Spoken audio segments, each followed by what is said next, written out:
which is a problem because they play in the Pac-12. Right. I'm just saying.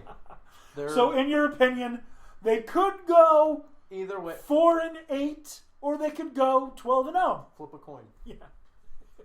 Legit. Flip a coin with them. Whether they're going to cover or not.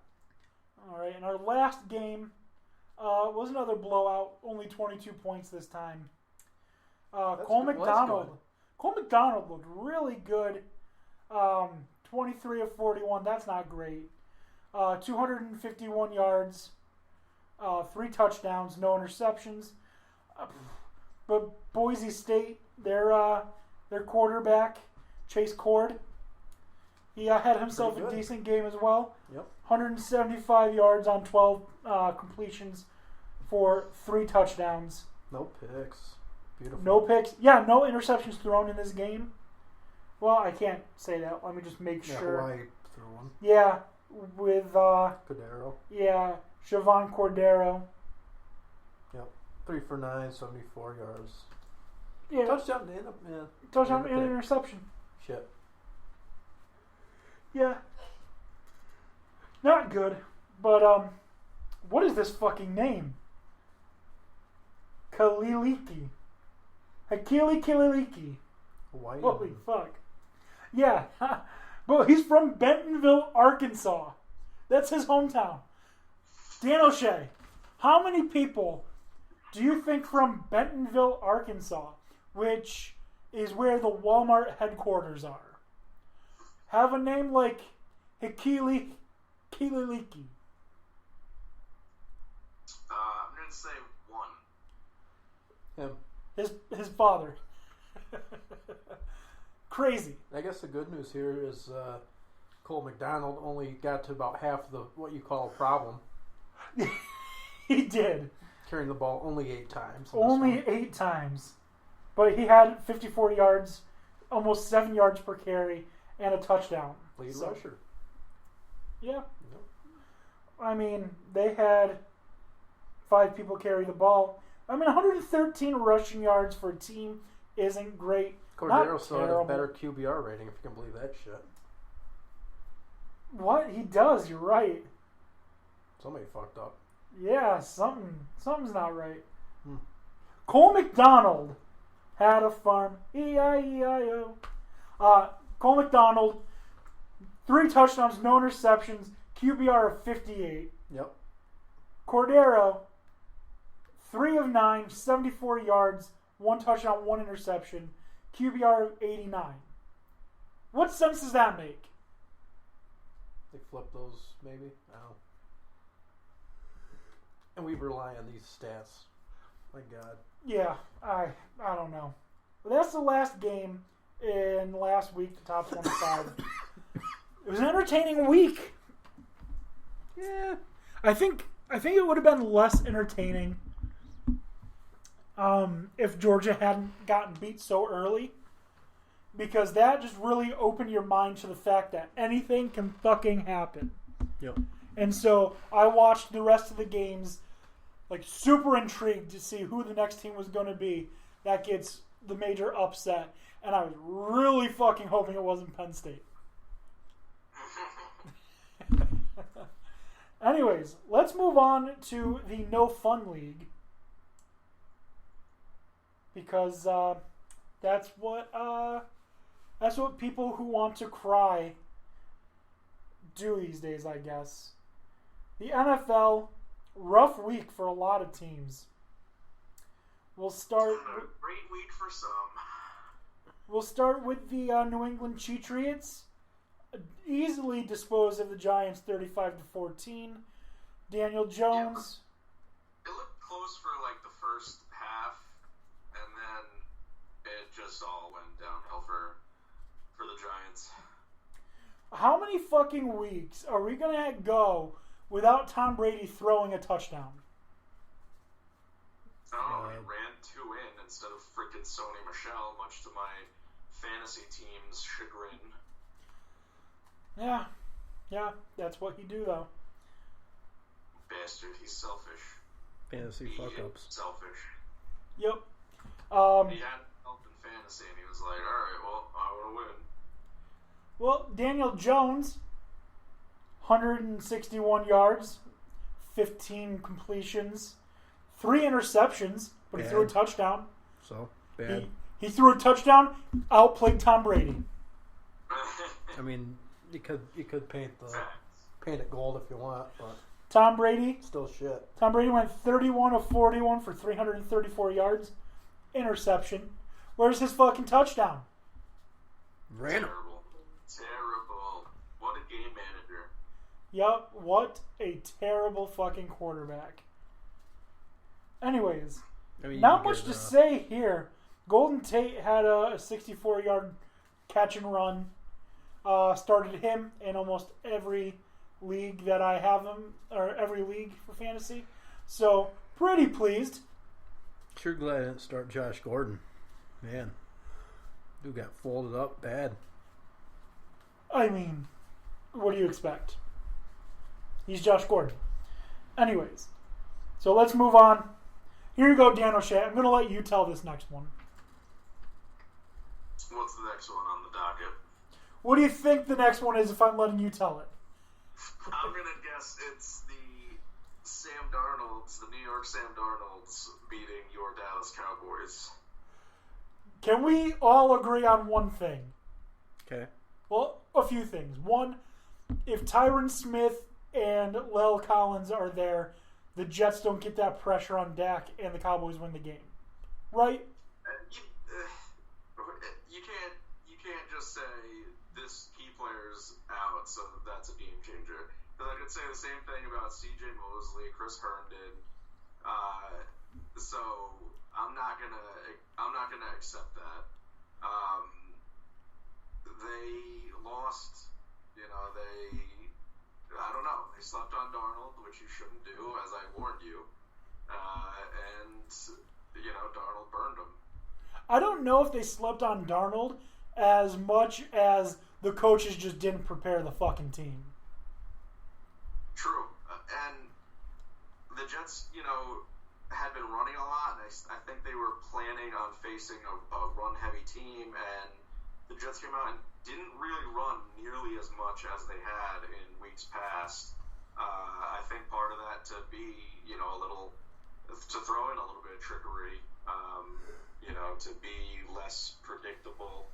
And obviously, Darnold back opens up the offense significantly. And then, it was a close one at the very end there. The refs gave you guys about 6 penalties in a row to score that touchdown, but the Jets went for a 2-point conversion. Wait a second. What are you talking about? The refs gave the Cowboys 6. 4 of those penalties went against the Cowboys. What are you talking about? It was like pass interference after pass interference. 2 of them were offensive pass interference. No, they weren't. Yes, they were. And you guys got like 3 first downs on the drive, like all in a row. Okay, let's also not mention huge ones. Let's not forget to mention that they fucking took that Jason Witten touchdown away when it was a fucking touchdown. And then they called an offensive pass interference on a touchdown to what's his name? Wilson. They had 3 touchdowns called back on absolute fucking bullshit. And then I don't agree with that at all. What are you talking about? Jason Witten absolutely got in the end zone. Not even close. He was in. All right. I don't even remember that one. The Wilson one was, in my opinion, pretty clear OPI. No, it was not. Oh man, I don't know if you're remembering the same plays I am, but you don't remember the Jason Witten touchdown? Let me see if I can find it. I might not have been in the room at that point. It was in the 4th quarter. Let me see. I believe they ended up.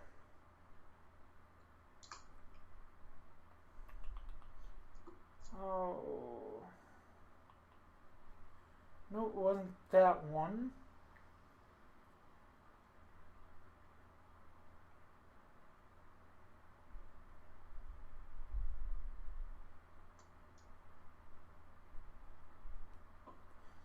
Okay, so the 6 penalties went 3 to Dallas, 3 to the Jets in those 6 plays.